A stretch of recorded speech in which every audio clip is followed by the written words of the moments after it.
مورد دهم از اسپم پالیسیز گوگل misleading functionalityه.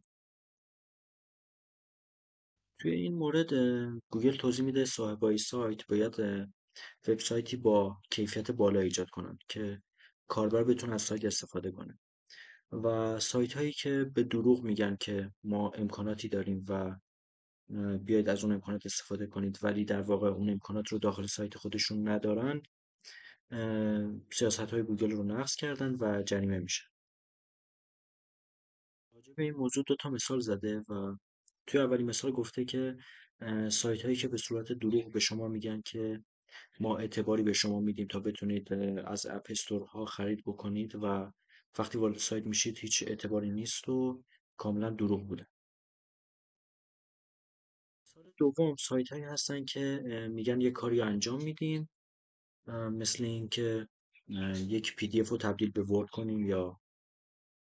یک تصویری و فرمتش رو عوض کنیم و وقتی وارد سایت میشید و میخواید عملیات رو داخل اون انجام بدید، به صفحه تبلیغ میرید و عملا اون خدمت رو ارائه نمیکنه.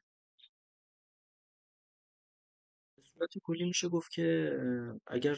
ادعایی توی سایت دارید که این سایت این کار رو انجام میده و مخاطب رو از اون طریق جذب کنید و اون خدمتی که روش ادعا کردید رو نتونید انجام بدید، دچار جریمه میشید.